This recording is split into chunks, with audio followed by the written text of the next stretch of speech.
அன்பின் தேவனே, ராஜாவே,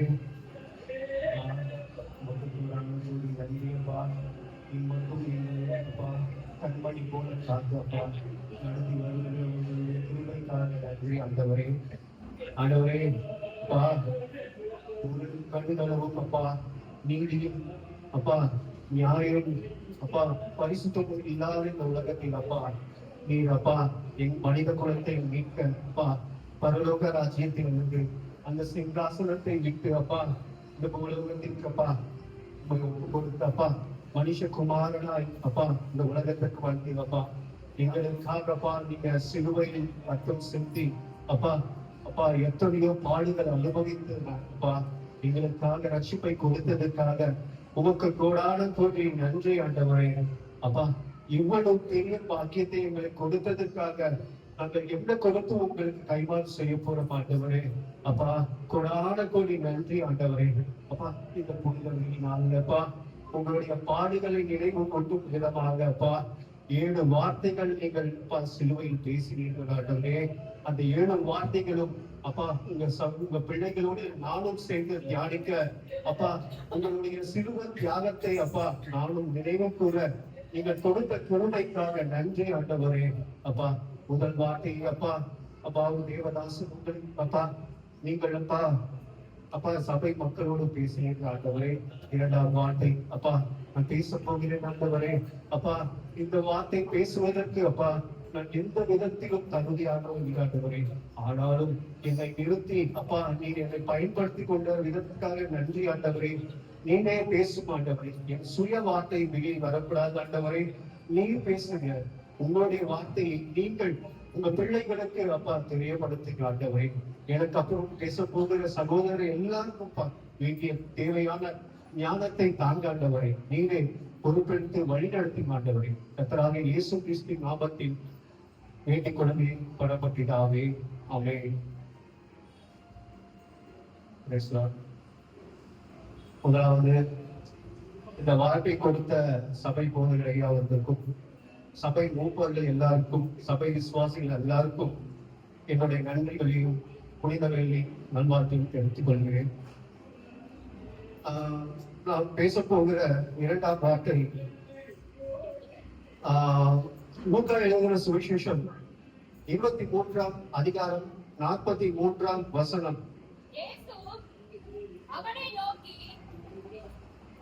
இயேசு அவனை நோக்கி இன்றைக்கு நீ என்னுடனே கூட பரதேசில் இருப்பாய் என்று மெய்யாகவே உனக்கு சொல்லுகிறேன் என்றார். நீங்க பாத்தீங்கன்னா இந்த வார்த்தை மனம் திரும்புவதற்கான வார்த்தை. இந்த வார்த்தையை கர்த்தராகிய இயேசு சிலுவை தொங்கும் பொழுது அவர் பேசும் 2ஆம் வார்த்தை மனம் திரும்புதல். கர்த்தராகிய இயேசு கிறிஸ்து யாரை பார்த்து இந்த வார்த்தை சொல்லுகிறார்? எந்த சூழ்நிலையில் இந்த வார்த்தை சொல்லுகிறார்? இந்த வார்த்தை சொல்லுவதற்கான பின்னணி என்ன என்று நாம் வேதத்தில் தெளிவாக பார்ப்போம். ஷார்ட்டா பாத்தீங்கன்னா ஒரு ரெண்டு குற்றவாளிகள் இருக்கார்கள்.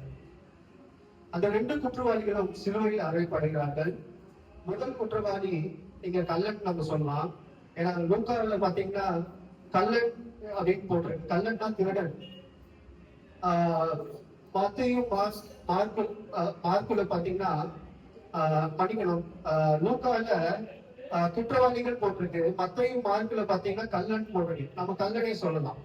இங்க 2 கல்லன்களும் சிலுவையில் அறையப்பட்டிருக்கிறார்கள். முதல் கல்லன் மனம் திரும்பவில்லை, 2ஆம் கல்லன் மனம் திரும்பினான். இதுதான் இதோட வார்த்தையோட ஷார்ட்டா சொல்லலாம். சரி, இந்த மனம் திரும்புதலை அவன் கிடைத்த பலன் என்ன என்று நம்ம விவரமா பார்ப்போம். இந்த 2ஆம் கல்லன் மனம் திரும்ப காரணம் அவன் கர்த்தருடைய பிரசங்கங்களை முன்னாடி கேட்டதில்லை. அப்படி கேட்டிருந்தானா அவன் முன்னாடியே அவன் மனம் திறந்திருப்பான். இந்த சிலுவையோட தண்டனை அவனுக்கு கிடைச்சிருக்காது. ஆனால் இதுதான் ஃபர்ஸ்ட் டைம் அவன் கர்த்தரை சந்திக்கிறான். கர்த்தர் அந்த சிலுவையில் தான் அவன் சந்திக்கிறான். அப்படி இருந்தும் அந்த கல்லன் 2ஆம் கல்லன் மனம் திரும்ப காரணம் என்ன? கர்த்தராகிய இயேசு கிறிஸ்து அந்த சிலுவை பாதையிலும் அவர் அந்த வேதனையிலும் அந்த அவர் எல்லா கஷ்டங்களும் அனுபவிக்கிற அந்த தருணத்துல அவர் பேசிய முதல் வார்த்தை தான் இவன் மனம் திரும்ப காரணம். கர்த்தர் பிதாவிடத்தில் விண்ணப்பம் செய்கிறார். இவர்கள் என்ன செய்கிறார் என்று இவருக்கு தெரியவில்லை. இவரை மன்னியும் அன்று பிதாவின் இடத்தில் அவர் விண்ணப்பம் செய்கிறார். அந்த ஒரு வார்த்தை இந்த கல்லனிடத்தில் மனமாற்றத்தை ஏற்படுவதற்கான காரணம். அதனால்தான் கர்த்தர் சொல்கிறார். உடனே அவர் கொடுக்கிற ஒரு வசனம் பாத்தீங்கன்னா, இன்றைக்கு நீ என்னோடு கூட பரதேசி இருப்பாய் என்று மெய்யாகவே உனக்கு சொல்லுகிறேன் என்றார். கர்த்தர் உடனே அவர் கொடுக்கிற ரிப்ளை அது. அவர் மனம் திரும்பி உடனே கர்த்தர் கொடுக்கிற ஒரு கிருபையும் இரக்கமும் ஒரு மகா ஒரு கிருபை அவனுக்கு கிடைத்தது காரணம் என்னன்னு நம்ம விவரமா பார்ப்போம். லூக்கா எழுதின சுவிசேஷம் 23ஆம் அதிகாரம் 39ல இருந்து 43ஆம் அதிகாரம் வரை பார்ப்போம். அன்றியும் சிலுவையில் அறையப்பட்டிருந்த குற்றவாளிகளில் ஒருவன், நீ கிறிஸ்துவானால் உன்னையும் எங்களையும் ரட்சித்துக்கொள் என்று அவரை இகழ்ந்தான். மற்றவன் அவனை நோக்கி, நீ இந்த ஆக்கினைக்கு உட்பட்டவனாய் இருந்தோம் தேவனுக்கு பயப்படுகிறது இல்லையா? நாமோ நியாயப்படி தண்டிக்கப்படுகிறோம். நாம் நடப்பித்தவைகளுக்கு தக்க பலனை அடைகிறோம். இவரோ தகாத ஒன்றையும் நடப்பிக்கவில்லையே என்று அவனை கடிந்து கொண்டு இயேசுவை நோக்கி, ஆண்டவரே, நீர் உம்முடைய ராஜ்யத்தில் வரும்போது அடியேனை நினைத்தவும் என்றான். 43ஆம் வசனத்துல அவர் சொல்றாரு, இயேசு அவனை நோக்கி, இன்றைக்கே நீ என்னோடு கூட பரதேசி இருப்பாய் என்று மையாகவே உனக்கு சொல்லுகிறேன் என்றார். இந்த மனம் திரும்பின உடனே அவனுக்குள்ள சில அந்த முதல் வார்த்தை கேட்டு அவனுக்குள்ள நிறைய மாற்றங்கள் ஏற்படுது. அதுல அவன் மனமாற்றத்துக்கான காரணமும் அவன் கிருபை இறக்கும் கர்த்தரிடத்தில் கிருபையும் இறக்கும் நித்திய ஜீவன் பெற காரணம் 4 காரியங்களை பார்ப்போம்.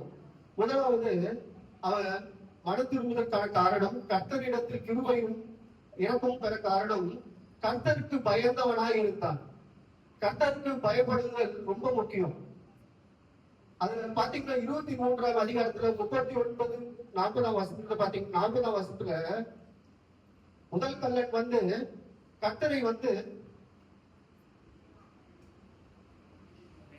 கர்த்தரை கேலி செய்து கொண்டிருக்கிறான். நீ கிறிஸ்துவானால் உன்னையும் எங்களையும் ரட்சித்துக் கொள் என்று அவரை கேலி செய்து நகைத்துக் கொண்டிருக்கிறார். ஆனா 2ஆம் கல்லன், நீ இந்த ஆக்கினைக்கு உட்பட்டவனாய் இருந்தும் தேவனுக்கு பயப்படுவதில்லையா? முதலாவது காரியம், தேவனுக்கு பயப்படுதலே அவன் மனமாற்றத்துக்கு காரணம்.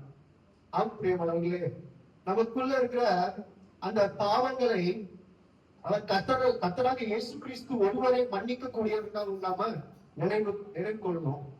கர்த்தருக்கு பயப்படணும். ஃபர்ஸ்ட் கர்த்தருக்கு பயந்த உடனே நமக்குள்ள ஒரு நம் பாவி என்ற உணர்வு உடனே வந்துடும். அதனால கர்த்தருக்கு பயப்படுகிறதே தேவனுக்கு ரொம்ப பிடிக்கும். அதுல அது பாத்தீங்கன்னா, தான் தண்டிக்கப்படுவேன் என்று அறிந்து தேவனுக்கு பயந்தவனாய் தன் பாவங்களை அறிக்கை செய்து தன்னை அர்ப்பணம் செய்து கொண்டான். அவன் கண்டிப்பா ஒரு நாள் தண்டிக்கப்படுவேன் அவனுக்குள்ள பயம் வந்துருச்சு, தான் செய்த தவறுகளாம். அதனால கர்த்தருக்கு பயந்து தன்னை ஒப்பு கொடுத்தான். அதே மாதிரி பாத்தீங்கன்னா இதுல கர்த்தருடைய கிருபையும் இறக்கும் நித்திய ஜீவன் பெற 2வது காரணம் உணர்வுள்ளவனானான். தான் செய்த பாவங்களை உணர்த்தான் அவன். அதுல பாத்தீங்கன்னா லூக்கா எழுதின சுவிசேஷம் 23ஆம் அதிகாரம் 41ஆம் வசனத்துல, நாமும் நியாயப்படி தண்டிக்கப்படுகிறோம், நாம் நடப்பித்தவைகளுக்கு தக்க பலனை அடைகிறோம். ஆம் பிரியமானவர்களே, அவன் தன் பாவி என்று நினைக்கிறான். கொடூரமான கொலை, கொள்ளை, எத்தனையோ தேச விரோத காரியங்களை செய்தான் என்று அவன் உணர்கிறான். அதனால்தான் தான் செய்த பாவத்தை ஒப்புக்கொண்டு அந்த மற்றொரு கல்லவனை அவன் அதட்டினான். இதுல கர்த்தருடைய இரக்கம் கிருபை பெற மூன்றாவது காரணம் பாத்தீங்கன்னா, இயேசு யார் என்று அறிகிறார்.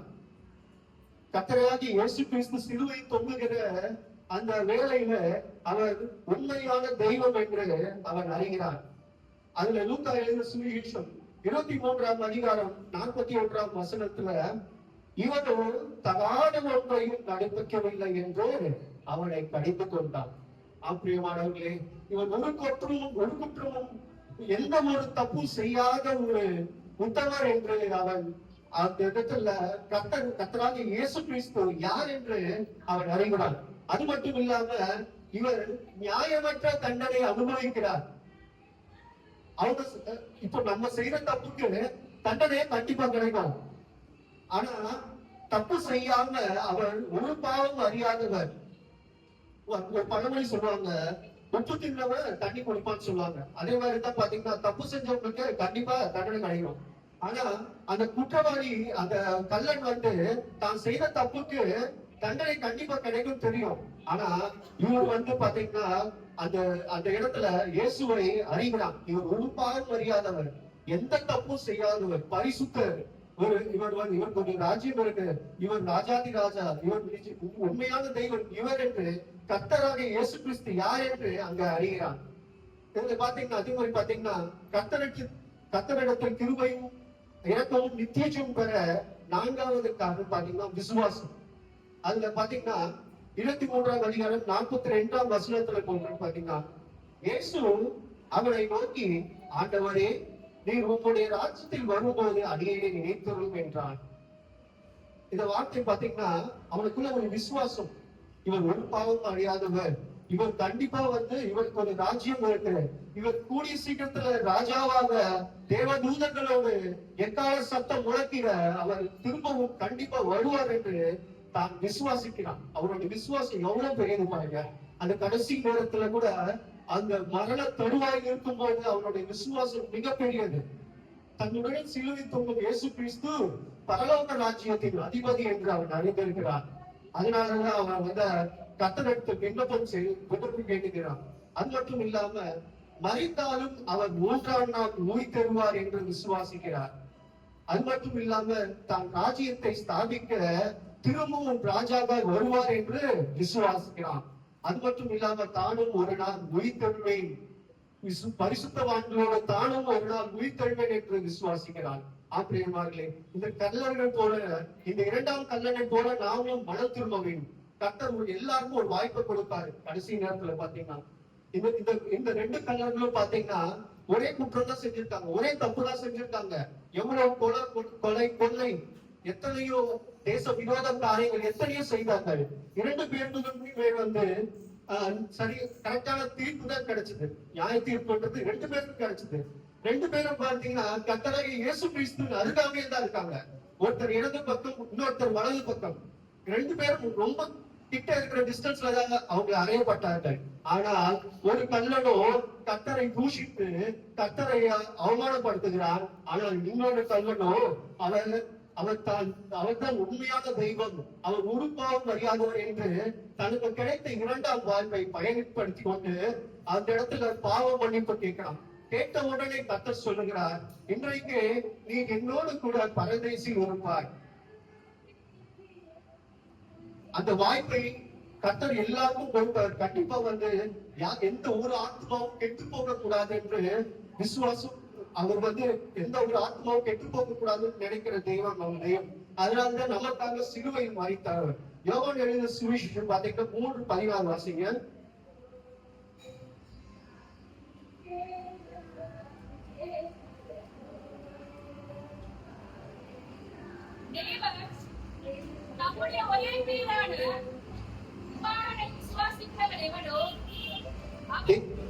தேவன் தம்முடைய பேரான குமாரனை விசுவாசிக்கிறவன் எவனோ அவன் கெட்டு போகாமல் நித்திய ஜீவனை அடையும்படிக்கு அவரை தந்தருளி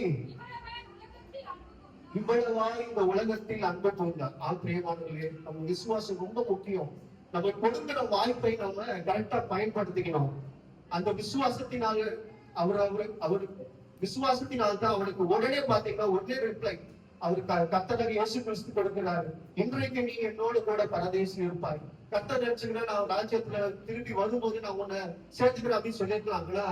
அவர் சொல்ற ஒரே வார்த்தை, இன்றைக்கு நீ என்னோடு இருப்பாய் என்று மையாகவே உனக்கு சொல்லுகிறேன்.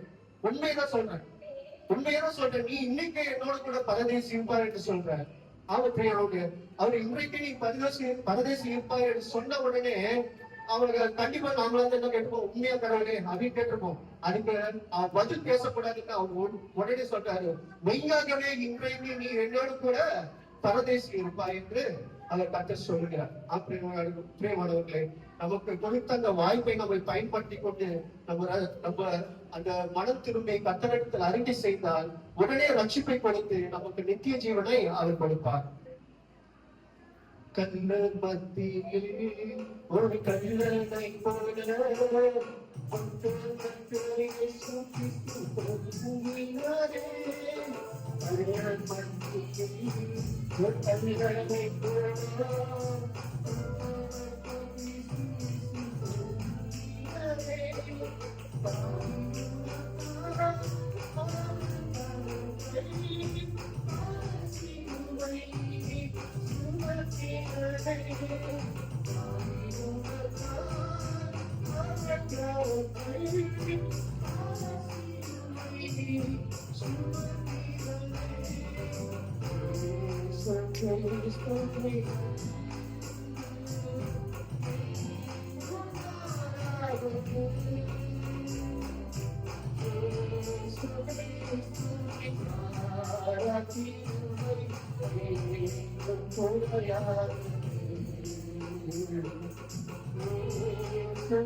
பாடி என்று அவர் உன்னை தள்ளவே மாட்டார், ஆவலாய் உன்னை அவர் அழைக்கிறார்.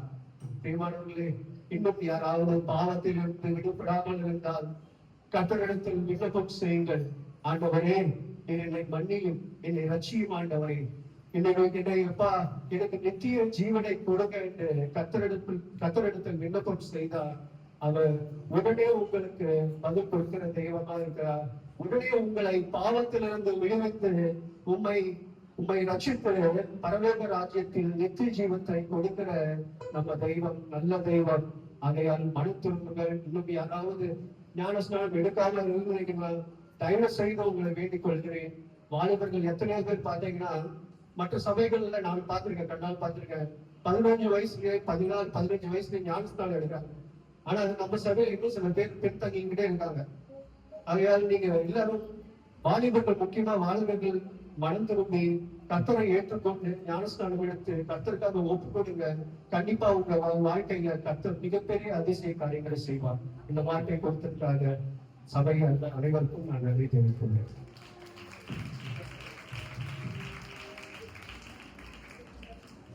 சப்பட்ட வருதா?